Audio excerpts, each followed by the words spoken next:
I declined my neighbor's offer to split a tree removal bill for a tree entirely on her property. The next day, the tree was gone and so was my satellite dish, torn from the roof. When I asked her why, she replied, "Sometimes you lose more than leaves." That night, my screen went black during a work call and a video started playing of me in my bedroom, recorded from a new angle that. I've never been the kind of person to look for trouble, and I always tried to keep things peaceful with my neighbors. But one person took it too far. Way too far. I live in a quiet suburb outside Dayton, Ohio. Middle-class area, mix of older folks and families. My street's lined with split-level ranch homes, some redone, some still rocking the 80s look. I've been here 12 years, ever since I split from my ex-wife and needed a place to settle down.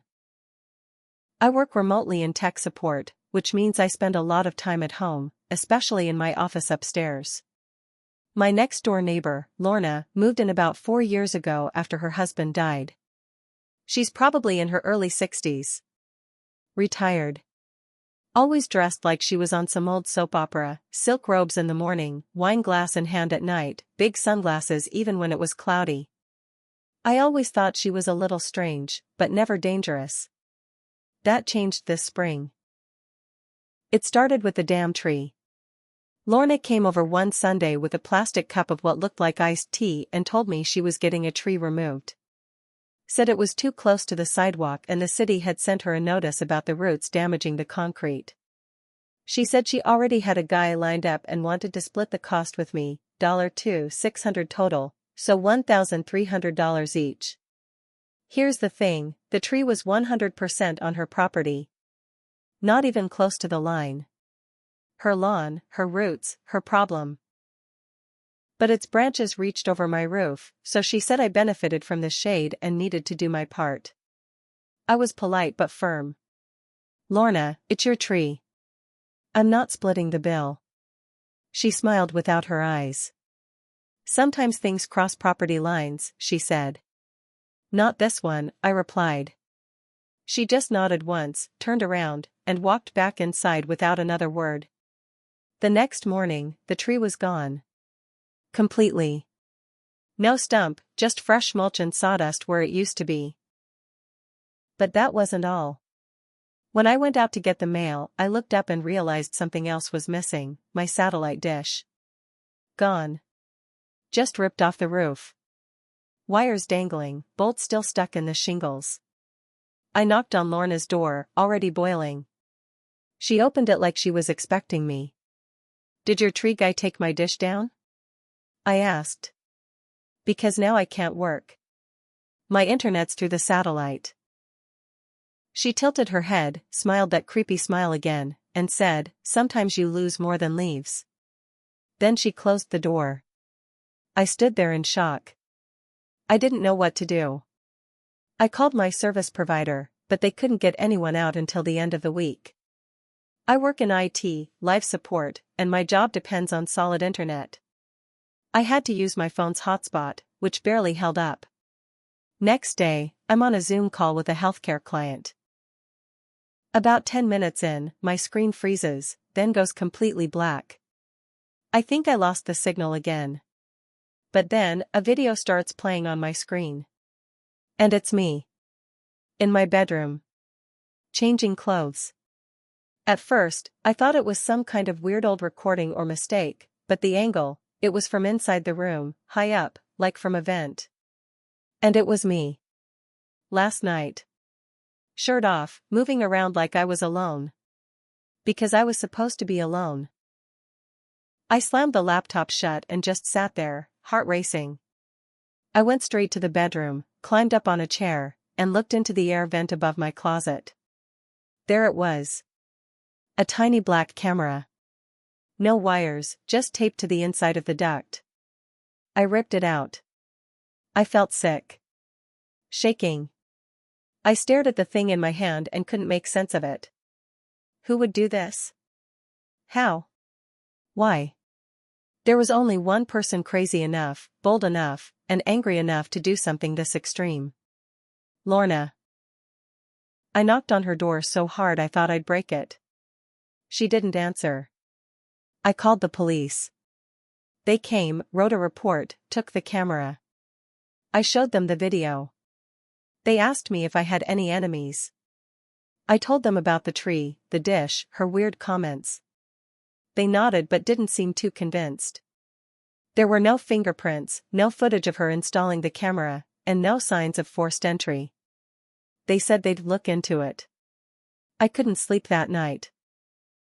I tore through my house, checking every vent, outlet, light fixture. Nothing else turned up, but I didn't feel safe anymore. I started sleeping on the couch with a baseball bat next to me. A few days later, I got a plain envelope in the mail. No return address. Inside was a printed still from the video, me, half undressed, and a message written in thick black marker, "Pay your share." I nearly threw up. She was blackmailing me for refusing to pay for her damn tree. I called the police again. They told me unless she explicitly demanded money in the note, there wasn't much they could do. It was creepy, sure, but not a clear crime, not yet. So I started documenting everything. I made copies of the note, the camera, saved the footage. I installed cameras around my own house, hidden ones, just in case she came back. Then I hired a private investigator. His name was Phil. Late 40s, ex-military, quiet but professional. He didn't flinch when I told him the story. Said he'd dealt with weird stuff before. I paid him up front for a full week of surveillance. We caught Lorna dragging something across her yard at 2 a.m. on night 3. It was wrapped in a blue tarp. She pulled it behind her shed and started digging. Phil had set up a motion camera facing her backyard, and it caught everything. She buried a black hard case, padded inside. We didn't know what was in it at the time, but we both had our guesses. Phil and I watched her do it again 2 nights later, dig it up, swap something inside, write in a notebook, and rebury it. He ran thermal imaging over the yard and confirmed there was something warm buried under the shed. Still powered. She had more cameras. Maybe on other houses.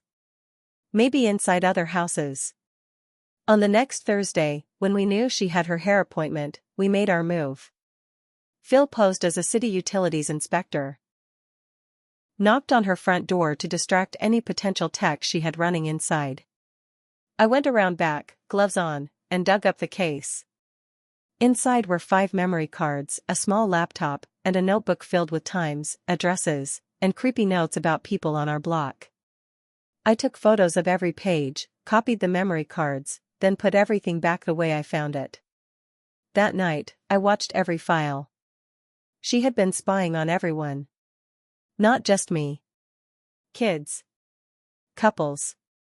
Elderly neighbors. Some of it was just footage of people cooking dinner or folding laundry, but some of it. She had camera angles that could only be installed from inside the houses. I called the cops again. This time, I gave them the whole package. They arrested her 2 days later. The search warrant turned up over a dozen more cameras. Some wireless, some old school. Hidden inside clocks, vents, behind mirrors. She had recordings going back 3 years. Dozens of victims. The DA said they'd never seen anything like it in our county. But there's more to come. This is where it starts getting really twisted. When Lorna was arrested, I thought that was the end. But it wasn't. It was just the start. The day after the cops took her in, I came home from the grocery store and saw a man standing in her driveway. Mid-30s, dress shirt tucked into jeans, pacing with a phone pressed to his ear. He looked pissed. I asked if he needed help. He turned and looked me dead in the eye.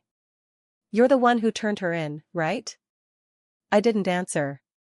He stepped closer. "I'm her nephew. She raised me after my mom died. I know she wouldn't do what they're saying." I told him the cops had the evidence.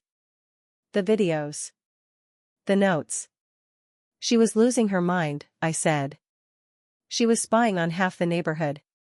He shook his head and laughed without smiling. "You have no idea what she was protecting." That phrase stuck with me. I didn't know what it meant at first. Then things got weird. My power started cutting in and out. Once, during dinner, all the lights flickered and my smart TV started switching inputs on its own. Another time, the garage door just opened itself in the middle of the night. At first, I thought maybe it was something wrong with my breaker box. But Phil had seen enough shady setups to suspect something else. We checked the outside of my house. Sure enough, we found a tiny weatherproof box behind one of the drain pipes near the roof. Inside was a battery pack, a small transmitter, and what looked like a cracked circuit board, some kind of signal jammer. It wasn't broadcasting strong, but just enough to mess with my devices. Phil said it was DIY, made from parts that aren't easy to find unless you really know what you're doing. I called the police again. They took the device but didn't promise much. I started staying at a hotel on the edge of town. I couldn't sleep in that house anymore. But it didn't stop. At the hotel, I got a voicemail from a number I didn't recognize. Just static at first. Then a voice, distorted and low, "You don't know what she was keeping quiet. You just lit a fuse." I tried to trace the call, but it was from a burner. I told Phil. He got quiet. "There's something else I didn't tell you," he said. When I went through her notes, I saw something strange. Coordinates. 2 of them. And one was way out near Wright-Patterson. Wright-Patterson is the old Air Force base east of town. Still active. Known for rumors. Storage buildings. Experiments. That kind of thing. I asked him why she'd have that. He just shrugged. Sometimes people hide the worst stuff under things no one questions. We went back to the shed with a ground scanner. The first time, we didn't find much. The second time? We found a second box. Metal. Bolted shut. Buried deeper. Inside were 3 things: a flash drive, a set of handwritten letters tied with a rubber band, a rolled-up blueprint with Project Sundial stamped in faded red ink. I took the flash drive home. Locked the door. Pulled the blinds. Plugged it into a burner laptop I bought just in case something like this ever happened. There were 2 folders. One labeled Clients. The other Insurance. The Clients folder had dozens of names, dates, payments, and instructions. She had been selling access. Selling live feeds. She was running a black market surveillance ring out of her own house. People across the country, some out of state, some in town, were paying her monthly to watch people in their homes. Not just for fun. Some were taking notes. Logging times people were home. When kids left for school. When women showered. When husbands fought with their wives. The insurance folder was worse. Screenshots of men in uniforms. Politicians. Local cops. One name stood out, a city council member. There were emails. Conversations. Bribes. She had been using her cameras for more than spying. She was blackmailing important people. Phil said it looked bigger than just her. Maybe she started alone. But someone had stepped in and helped her expand. And now that she was gone, those people were cleaning up. Fast. That's why the voicemail. That's why the device on my house. That's why I felt watched all over again. The more we dug, the more I started to wonder if I'd messed with something way out of my league. I should have stopped. I didn't. I should have stopped digging. But I didn't. Phil and I decided to go through every single name on the clients list. Some were aliases, but a few were local. One in particular stood out, W. Farnell. Address was a P.O. box, but Phil ran a property search and found a real estate trust in the name of W. Farnell LLC. That trust owned 3 properties in Dayton, one of them 2 blocks away from City Hall. We drove past the building. Looked like an old dry cleaning shop that had been closed down for years. Blacked out windows. Rusted doors. But the power was still running. Phil checked his gear and found a weak Wi-Fi signal still active inside. This was one of her clients. Maybe more than that. We knew we couldn't go in without a warrant or permission. So we watched. Waited. On the third day, just before midnight, a black SUV pulled into the back lot. 2 men got out. No uniforms. No markings. They unlocked the side door and wheeled in 2 large crates. Came out 15 minutes later empty-handed. Phil got plates. They traced back to a private security contractor registered in Illinois. It clicked. Lorna wasn't just running a surveillance ring for creeps. She was selling intel. Live feeds of people. Their habits. Their routines. What time they left for work. When their alarms were set. Where they kept their cash. And someone, maybe a group, was paying big for it. They were robbing houses using her data.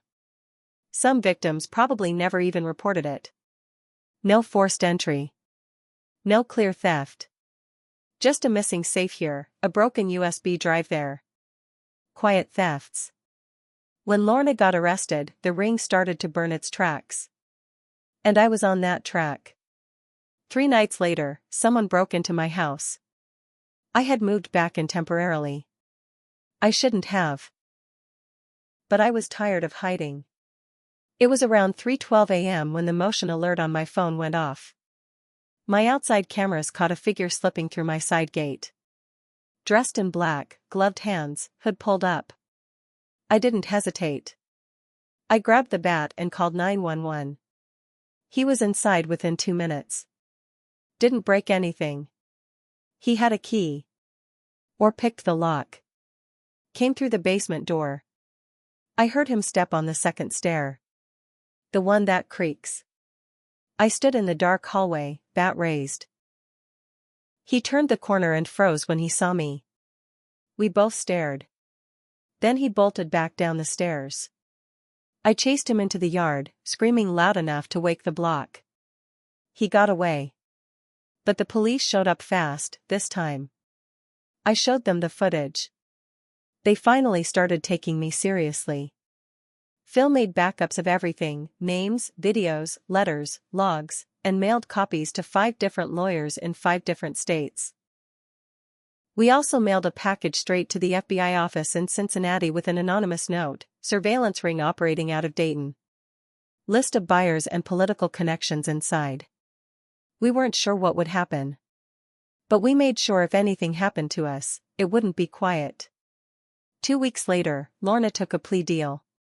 She got 10 years in state prison. 5 minimum. But that wasn't all. Once the FBI got involved, the case exploded. Turns out Lorna was sitting on years' worth of blackmail files. She'd been part of a wider scheme, small, but organized. Her house wasn't just full of cameras. It was wired to transmit feeds directly to private servers. That server was being accessed from multiple IPs in different states. The FBI raided 3 properties linked to her clients. 2 were shut down completely. 1 turned out to be an unlicensed security business running shady side ops. One of her buyers, a former detective, was arrested for obstruction and conspiracy. He lost his pension and his freedom. One of the local councilmen resigned days later, no explanation. A woman down the street who'd once had cameras installed in her home was awarded a large settlement by the city, after it turned out a tech employee had helped Lorna bypass permits and inspections. More neighbors came forward. More charges followed. It was a slow collapse, but it was complete. Lorna's house was seized. Her accounts frozen. Her nephew, the one who threatened me? He tried to sue for defamation. But once the FBI came knocking on his door, he disappeared. Nobody's seen him since. As for me? I got dragged into the mess for a while. The media wanted interviews. The neighborhood called me a hero. But truthfully, I didn't feel like one. I lost a lot. Sleep. Peace. Trust in the people around me. My company gave me a stress leave and quietly transitioned me to a non-client-facing role. Safer, they said. But it felt more like being shelved. For a while, I thought I'd move. But then I thought, why should I? I wasn't the one hiding cameras. I wasn't the one feeding off other people's lives. So I stayed. I kept my cameras. But they're all out in the open now. Big signs on every window, 24/7 surveillance. Nothing hidden. Nothing silent. Phil? He started his own consultancy. Cyberforensics for small businesses. We still talk. Sometimes we joke about writing a book. But mostly, we just enjoy the silence. Real silence. No eyes in the vents. No ghosts on the Wi-Fi. And if you're reading this, Lorna, from whatever cement box they stuck you in, you were right. Sometimes you do lose more than leaves. But you? You lost everything. And you damn well earned it.